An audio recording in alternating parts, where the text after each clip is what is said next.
Bonsoir chers compatriotes, bonjour chers compatriotes, c'est Bertin Badiambile.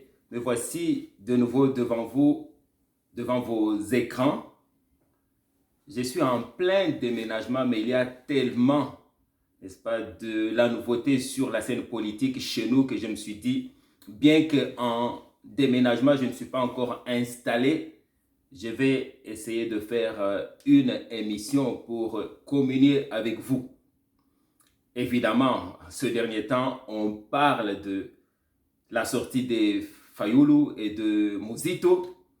Je ne peux pas rester indifférent. Nous avons la situation du candidat président de la CENI qui traîne encore les pattes.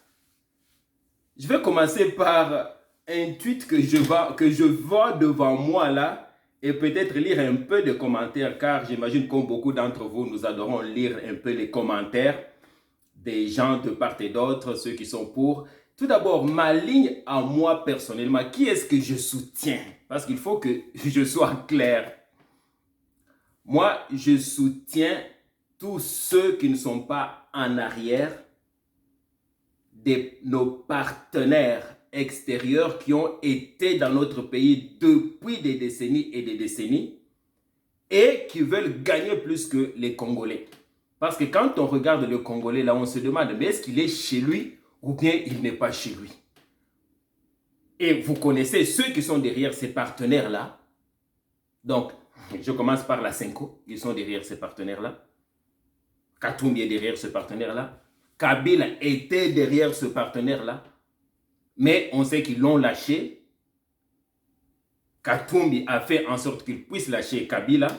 Mais aussi, ce n'est pas seulement Katumbi, c'est parce que quand Kabila a ouvert les yeux et qu'il est devenu un peu plus grand que ceux qu'il était quand les mêmes partenaires l'ont mis au pouvoir, parce qu'il était manipulable, il n'était rien, on lui montrait l'opposition et regarde Etienne Tshisekedi en arrière, évidemment, lui ne pouvait que obéir à ces gens-là qui lui donnaient le support, qui lui donnaient le soutien. Quand vous avez entendu Joseph Kabila dire de Katumbi que hey, Judas, tu m'as, n'est-ce pas, poignardé dans le dos. Il y en a qui pensent que ce sont des problèmes des deals de carrés miniers, de l'argent. Croyez-vous vraiment que Kabila peut se plaindre pour l'argent que Katumbi lui aurait volé? Est-ce que Kabila sait même combien d'argent il a? Mais c'était plutôt quand il voulait faire le troisième que ce que Kabila et Katumbi appelaient faux penalty, que Katumbi ne voulait pas parce qu'ils avaient un deal, toi tu vas diriger, quand après toi ça va être moi, mais l'autre a commencé à aimer le pouvoir, il ne voulait plus partir, c'est ainsi que Katumbi est parti, et que beaucoup de ses partenaires-là, on le sait aujourd'hui, on le savait même hier, que ce sont des grands amis à Katumbi, dont le papa est juif. C'est quand il a tourné ces gens-là contre Kabila à un certain point, que Kabila a dit que tu m'as poignardé dans le dos. D'ailleurs, on a vu la lutte entre Kabila et ces gens-là et ces partenaires-là qui étaient dans ce pays-là pendant les élections. Il avait mis tout le Schengen à l'extérieur, n'est-ce pas, du pays. C'est parce que la lutte était là et tout ce monde-là était derrière Katumbi. D'ailleurs, vous l'avez vu à Genève, qui a fait la campagne, n'est-ce pas, à l'américaine, que Katumbi a annoncé, mais ceux qui ont donné l'argent, ce n'était pas Katumbi. On a tous pensé que c'était Katumbi, mais Mozito nous a révélé, non, ce n'est pas le petit monsieur qui a financé la campagne à l'américaine. On lui a demandé, mais c'est qui? Ah, ce sont nos partenaires extérieurs. Dis leur nom, il n'a pas dit le nom. Et ce sont les mêmes partenaires-là qu'on a posé la question à Scholl, mais qui sont-ils? Ils n'étaient pas capables de répondre, c'est seulement ils leur ont donné 40 000 smartphones qui coûtent, si vous calculez, là je ne sais pas, un smartphone à 500 $ environ, il y en a qui coûtent plus que ça. On parle de plus de 20 millions de dollars. Vous comprenez que la main qui donne est toujours au-dessus et tu dois suivre l'agenda de la main qui donne. Voilà pourquoi vous avez vu beaucoup d'agitation de la part de la Senko. Parce qu'il fallait absolument qu'un candidat sorte, un candidat qui était soutenu. Est-ce qu'ils ont financé cette campagne-là à l'américaine pour rien? Juste par l'amour de la vérité des urnes, par l'amour des Congolais, franchement. Ou bien c'est parce qu'ils voulaient absolument que ce candidat passe et qu'ils avaient déjà fait toute une stratégie et derrière la stratégie, il y avait l'autorité morale que quand cette autorité morale se prononce, parle, tous les Congolais vont être d'accord. Au moins pensait-il. Et c'est qui l'autorité morale si pas autre que la Senko, l'église catholique qui est dans ce pays-là depuis très très longtemps. Donc, moi je soutiens les gens qui vont aller avec d'autres partenaires parce que les traditionnels partenaires là, qui ont leur même façon d'agir, ils vont faire tout pour que celui qui prend le pouvoir soit quelqu'un qui n'est pas connu, qui n'a pas vraiment de l'emprise sur la population et qui va les écouter, qui va être manipulable. C'est le cas de Mobutu à ses débuts, c'est le cas de... Et ils ont eu peur de Lumumba parce que lui, il avait une colonne vertébrale. Après Mobutu, ils ont pris Mouzé qui n'était même plus connu au Congo à part les gens d'une certaine génération. Quand Mouzé a commencé à s'affirmer, il est pour le peuple, le bien du Congo, n'est-ce pas? On l'a foutu dehors. Et qu'il a remplacé quelqu'un que personne ne pouvait même pas imaginer qu'il peut même devenir un simple, je sais pas là, chef de rue. Et il leur obéissait. Pourquoi? Il va leur obéir parce que sans eux, il ne pouvait pas tenir devant la grande machine qui est UDPS avec Étienne Tshisekedi. Pourquoi est-ce qu'après Mouzé, on n'a pas aidé Tshisekedi à prendre le pouvoir parce que c'est lui qui était plus populaire? Non, parce qu'il a une colonne vertébrale. Il risque de faire discuter avec eux de égal à égal pour avoir, n'est-ce pas, un deal gagnant-gagnant 50-50. C'est qu'eux n'aiment pas. Voilà pourquoi ils nous ont pris Kabila. Et ils l'ont soutenu même quand on savait que Kabila avait perdu devant. Et Bemba, en 2006, non, c'est lui qui a gagné.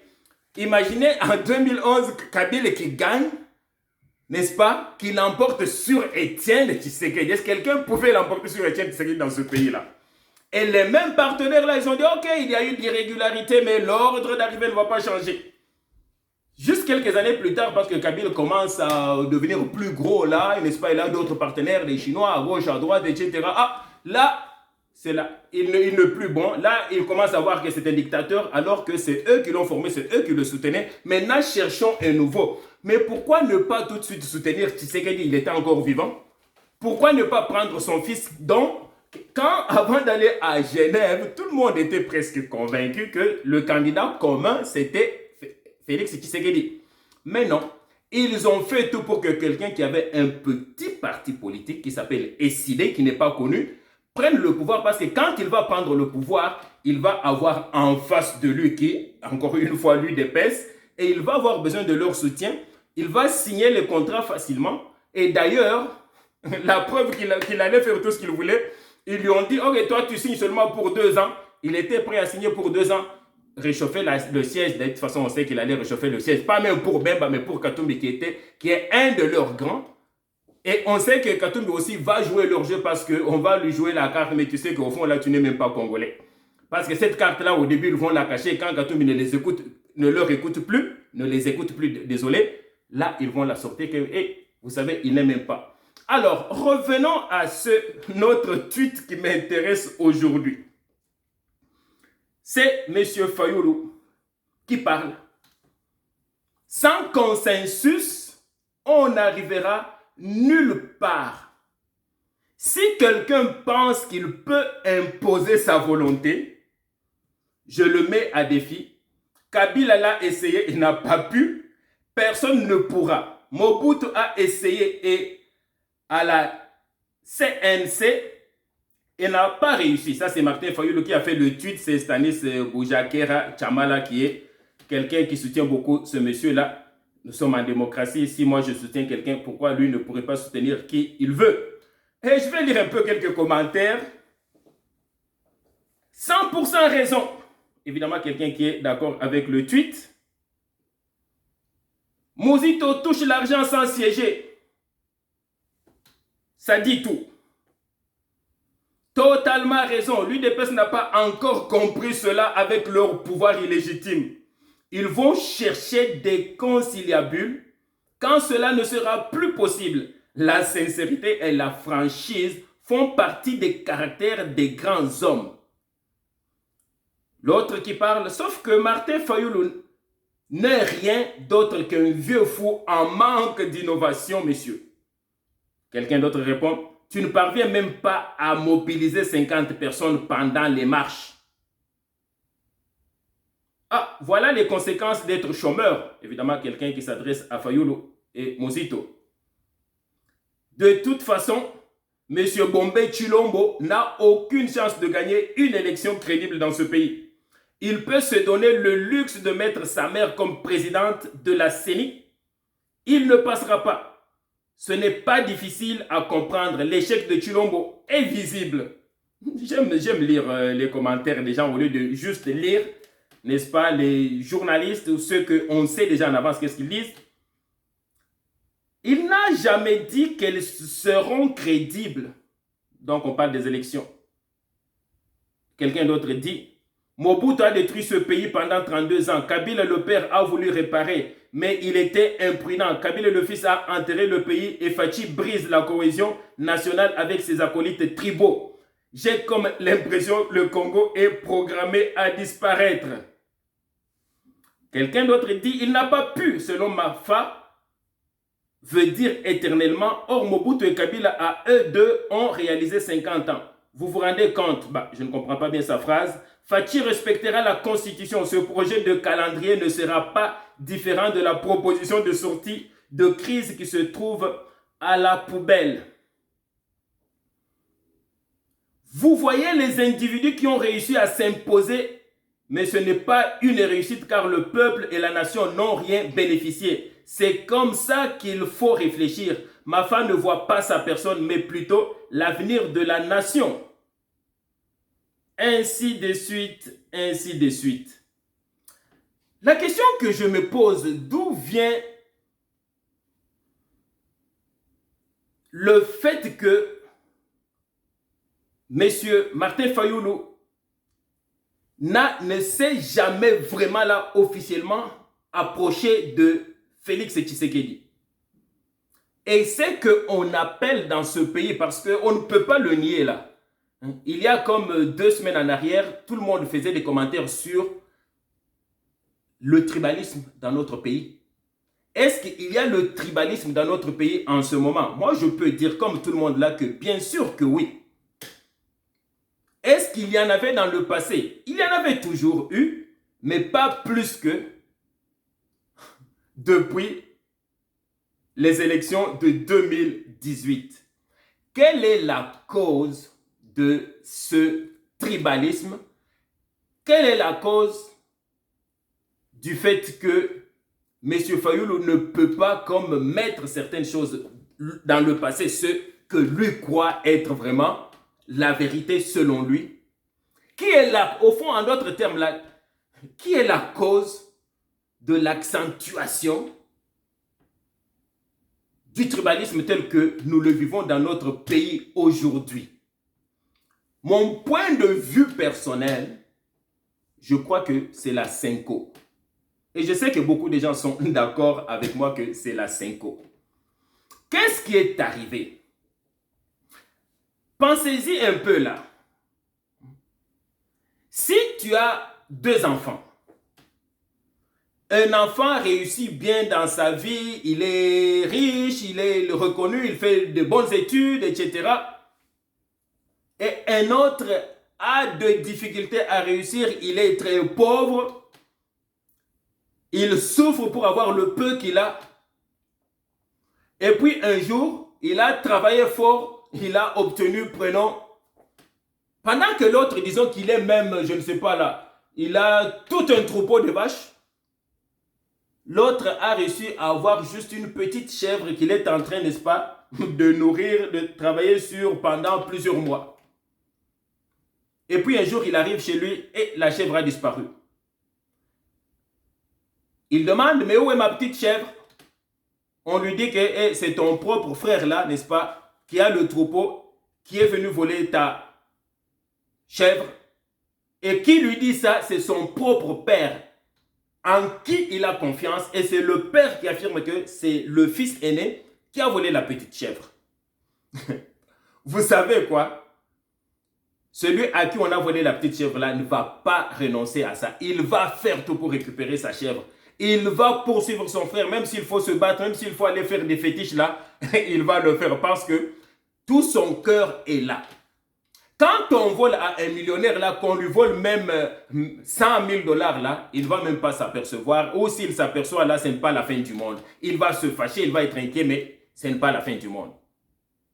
Si par exemple un grand joueur comme Ronaldo là, il a fait 2 buts, et puis l'arbitre a refusé que ce n'était... Non, non, ce n'est pas 2 buts. Il a refusé, disons même que l'arbitre a tort. Ronaldo va se fâcher. Mais tout de suite après, il dit, oh, de toute façon, je vais vous montrer qui je suis.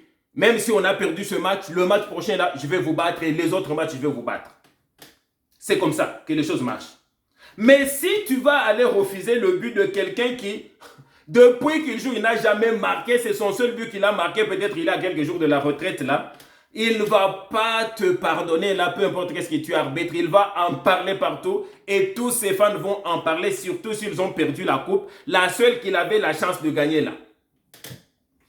Appliquez cela entre Senko, Martin Fayulu et Tshisekedi, vous allez comprendre que c'est trop demander à Martin Fayulu pouvoir, n'est-ce pas, pardonner à Tshisekedi. Et qu'est-ce qu'il doit pardonner à Tshisekedi? Est-ce que c'est une vérité, une réalité? Là, on a des preuves de ceux qui le reprochent à Tshisekedi. Non. C'est tout simplement que le père, la personne qui était comme une autorité morale, la Senko, nos évêques, n'oublions pas que notre pays, là, a toujours été, aujourd'hui c'est difficile de le dire, et personnellement j'ai des preuves que ce n'est plus un pays catholique. La majorité n'est plus catholique. Pourquoi? Parce que dans la grande ville où je vis, là, je regarde, il y a quoi? Une seule église catholique des Congolais. Et il y a environ, au dernier comptage, ça fait comme 6 ans, 7 ans, là, il y avait 135 églises de réveil dans une même ville. Et parmi ces 135 là, il y en a qui ont 300 fidèles, et il y en a qui ont 1000, 2000, ainsi de suite. Tu croises quelqu'un là, un Congolais aujourd'hui, il va toujours te parler, ah, mon pasteur. Je peux dire, je n'ai pas de chiffres exacts là, mais je n'abuse pas là si je dis peut-être 6 Congolais sur 8 vont te parler, n'est-ce pas, qu'ils ont un pasteur. Mais ce n'est pas la même chose si on recule 20 ans en arrière dans notre pays, si on recule 30 ans en arrière dans notre pays, ce n'était pas le cas. Alors, revenons. Donc, malgré tous les changements là, on sait que l'Église catholique, parce que presque tout le monde qui est allé loin dans ce pays-là est passé par, n'est-ce pas, des écoles primaires, des écoles secondaires catholiques. Donc, le catholique a toujours été comme une autorité morale. Alors, on a fait ces élections en 2018. Nous savons que Fayulu n'était pas la personne qui pouvait s'attendre elle-même, à devenir président dans ce pays-là, au moins pour le 2018, ce n'est pas le cas. La preuve en est que, comment peux-tu, tu es convaincu d'être président et en même temps tu es candidat député? C'est parce que tu ne crois pas que tu peux devenir président. Et qu'est-ce qu'il a comme parti politique? Il a décidé. Si on n'était pas proche des élections, moi là, si je recule quelques années en avant, là, je ne savais même pas c'était quoi décider. Aller à Kananga, aller dans d'autres, la plupart des provinces du Congo, là, on ne sait pas c'est quoi décider. Et des gens ne connaissaient même pas Fayulu. Moi, la première fois que j'ai connu Fayulu, c'est quand il a reçu une balle de caoutchouc à la tête. Ah, je suis qu'il y a quelqu'un, soldat du peuple. J'ai toujours eu beaucoup d'admiration pour lui, je ne peux pas le nier. Mais la personne qui s'attendait à devenir président dans ce pays-là, et surtout après l'élimination de Bemba et de Katumbi, même avant leur élimination là, c'était Félix Tshisekedi. La preuve, c'est que quand il y avait un peu de chicane par-ci par-là, le seul parti politique que je disais, non, non, on n'a pas besoin d'un candidat commun, on peut aller chacun de son côté, c'était toujours l'UDPS qui le disait. La preuve, c'est que après le choix de Fayulu à Genève, si l'UDPS avait un peu de doute que Félix ne peut pas passer, on n'allait pas voir la base de l'UDPS, n'est-ce pas, brûler, crier, faire des bruits, bouger terre, remuer ciel et terre pour que Tshisekedi puisse refuser, renier sa signature. Pour être candidat contre tous les autres. S'ils l'ont fait, c'est parce que quelqu'un comme Kabund avec un parti politique qui est là depuis longtemps, je suis certain qu'il connaît ces chiffres. D'ailleurs, c'est le seul parti politique qu'on peut dire qu'il avait une assise, qui faisait des matinées politiques chaque matin, où il y a des parlementaires debout.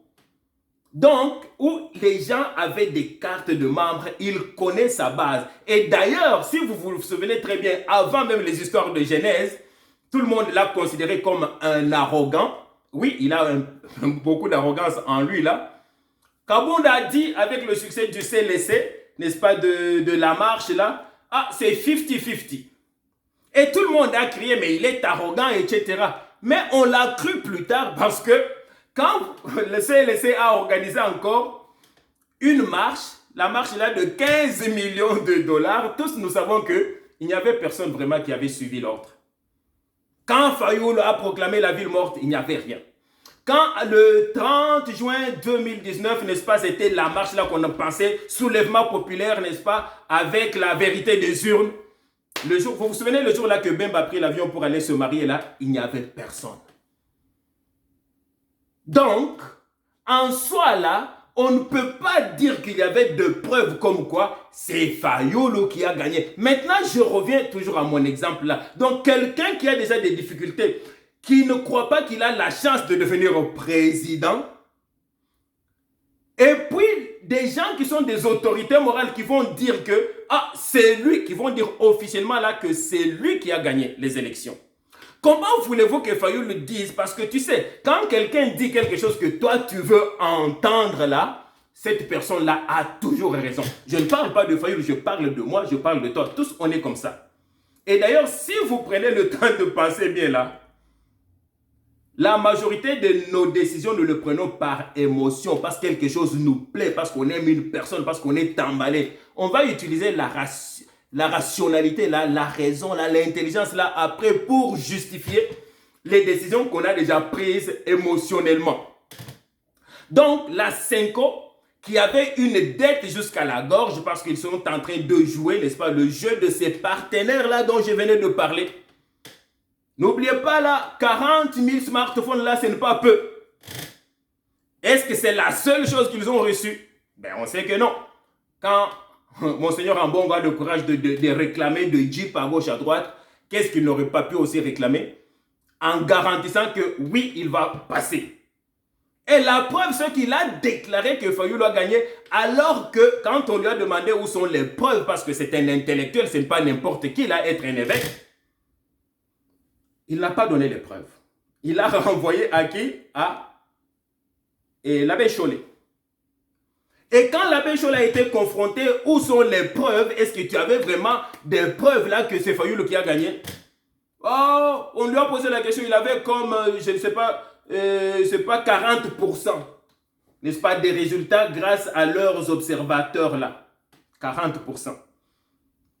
Et de mémoire, là, je me souviens que quelqu'un comme Kamer l'avait confronté pour lui dire, mais quand on avait dépouillé, je ne sais pas, ils étaient rendus à 20 ou 40% là, c'était nous qui gagnions, c'est-à-dire Cash qui gagnait, et on t'a montré, tu étais d'accord. Maintenant, pourquoi du coup tu dis que, il a dit, je ne sais pas la réponse qu'il a donnée, mais il n'y avait rien de logique là, de concret. Et à 40% là, comme si tu déclares que quelqu'un a gagné, si, quand on regarde qu'est-ce qui s'est passé aux États-Unis, alors qu'on était sûr qu'on était rendu, je ne sais pas à quel pourcentage très élevé, là, 70 ou plus, c'est Donald Trump qui était en train de l'emporter. Est-ce qu'il a gagné après? Donc, comment peux-tu partir de 40%, dire que c'est tel? Mais c'était une décision.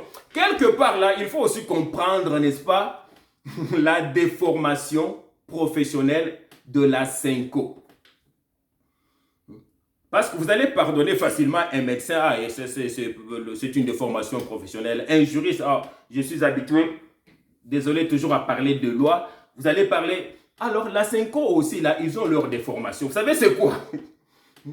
Si vous leur reconnaissez cela et vous ne vous fâchez pas, vous l'acceptez, ils peuvent transformer, n'est-ce pas, le vin en sang du Christ. Ils peuvent transformer le pain en corps du Christ. Ce n'est pas symbolique dans l'Église catholique, c'est vraiment réel.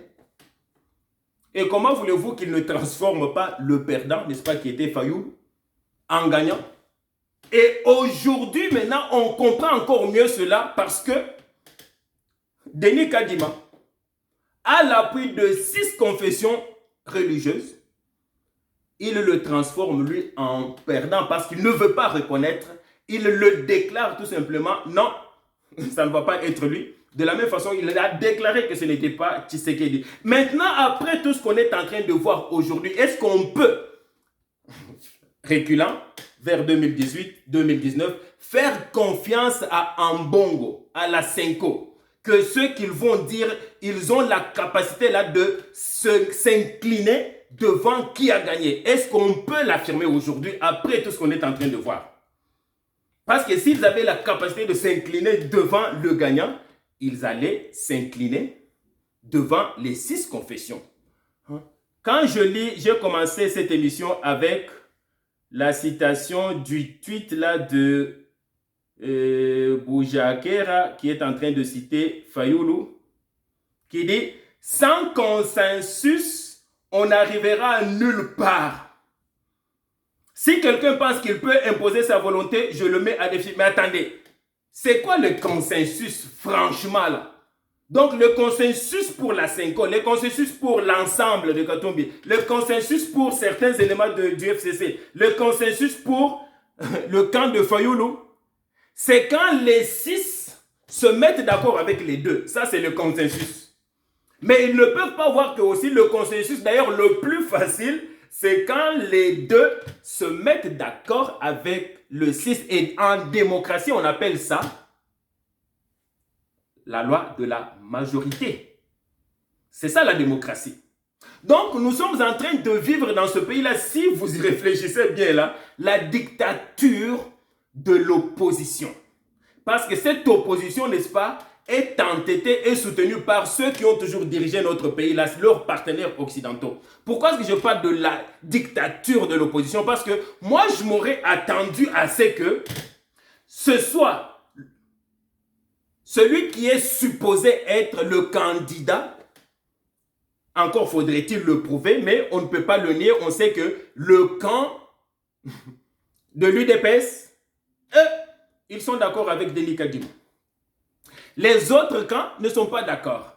Alors, en temps ordinaire, moi, je me serais attendu à quoi? Quand il y avait la dictature de Kabila, la dictature de Mobutu, qu'on a vu les gens comme les Kagame, comme tous les dictateurs, que c'est l'opposition qui a la majorité et le pouvoir refuse et puis truque les choses.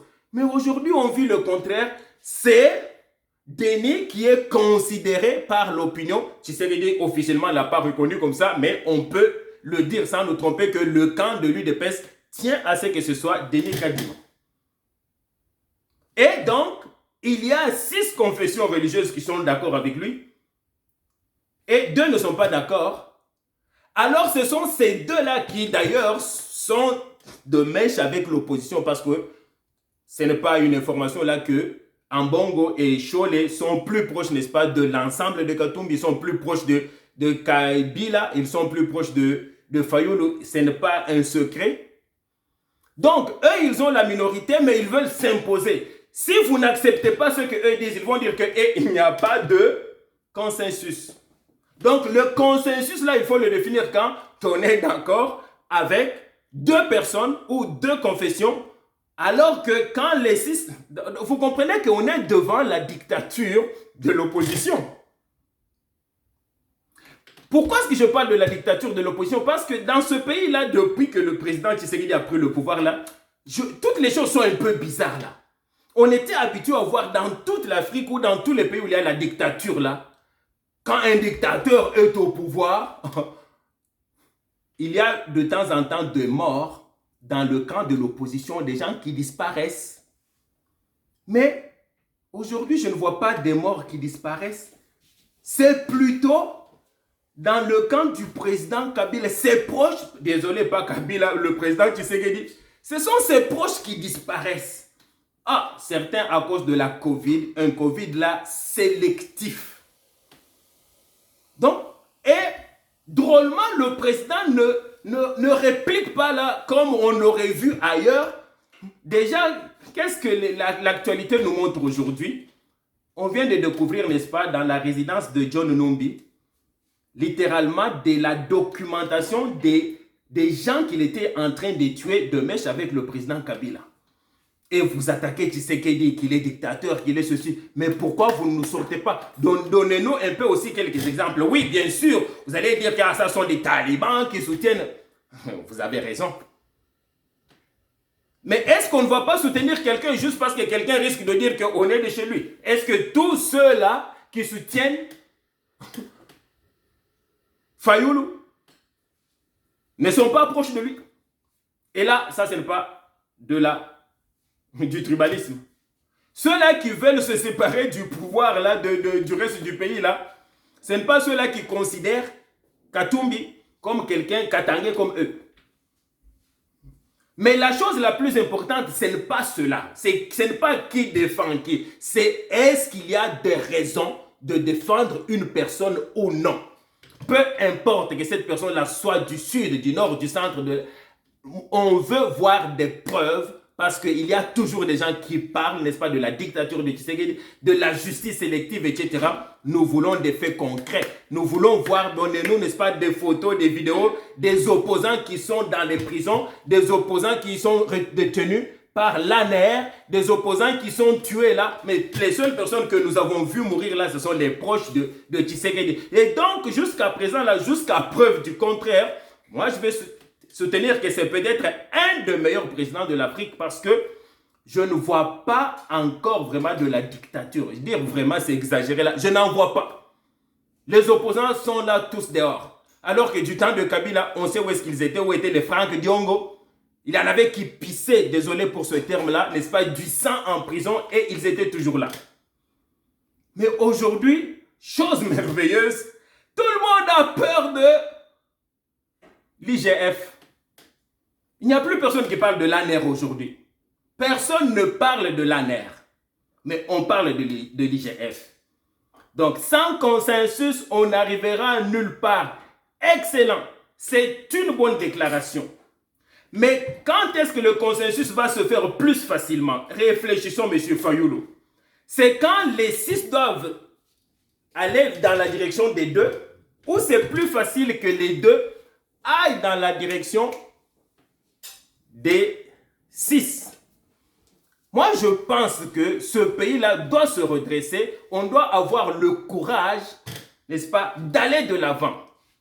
Il y a de quoi être vraiment content et fier que la justice commence à faire son travail. On a trop attendu là. Personnellement, j'étais inquiet. Pourquoi est-ce que Eteigne Longondo, je pense que c'est son nom, l'ex-ministre de la Santé, pourquoi est-ce qu'il n'était pas allé en prison très vite là? Parce que le président Tshisekedi doit aussi donner l'exemple. C'est sûr et certain que ce n'est pas juste non plus que quelqu'un, si le dossier n'est pas complet, qu'on l'envoie en prison parce qu'il est simplement de l'UDPS. Mais je pense aussi que quelque part, il faut, parce qu'on est au début d'un état de droit qui ne s'est pas encore déclaré comme tel, qui ne s'est pas encore, je vais dire, prouvé, il faut que ce soit un peu pédagogique. Et tu es du camp du pouvoir, il y a quelque chose qui ne marche pas, tu dois être un peu plus brutalisé très rapidement là pour donner, n'est-ce pas, des leçons à tout le monde. Alors, mes chers compatriotes, je vais m'arrêter là pour aujourd'hui. Je suis en déménagement, mais je vous promets une deuxième vidéo très très rapidement, de façon qu'il ne puisse pas se passer trop de temps. Je suis un enseignant, on vient aussi de reprendre l'année scolaire. Donc, c'est beaucoup de choses en même temps. Mais il y a de quoi, parce que si ceux qui sont en train de parler pour l'état de droit là, ils font un travail magnifique, mais selon moi, ils ne sont pas nombreux, parce que je vois qu'il y a beaucoup d'ennemis, n'est-ce pas, de la République, qui font qu'on est sorti des 20 ans de souffrance où on n'avait aucune fierté, n'est-ce pas, de nous appeler Congolais à l'extérieur sans que les gens se moquent de nous. Et on est entré dans une phase où les gens commencent à se disputer d'être Congolais de père et de mère. C'est magnifique, c'est excellent. Et on doit continuer comme ça, de façon que le Congolais puisse se récupérer aussi. Et j'ai vu la classification là des pays, n'est-ce pas, où il y a de la transparence et que le Congo a occupé la 15e place. C'est comme on est en train d'aller dans la bonne direction. J'espère que le président Tshisekedi n'est pas allé corrompre les gens là-bas. Ça serait contre ses principes. En tout cas, merci beaucoup de m'avoir donné cette opportunité de pouvoir échanger avec vous. S'il vous plaît, comme vous voyez, nous sommes encore très peu nombreux, n'est-ce pas? Likez cette vidéo, partagez-le et surtout abonnez-vous. Et c'est la seule façon que d'autres voix vont toujours s'élever de plus en plus. Parce que plus on entend les voix de ceux qui soutiennent la République, plus on a de chances d'émerger et d'aller de l'avant. Merci beaucoup. Bonne soirée à ceux qui sont déjà dans la soirée et bonne journée à ceux qui sont déjà dans la journée. Merci beaucoup.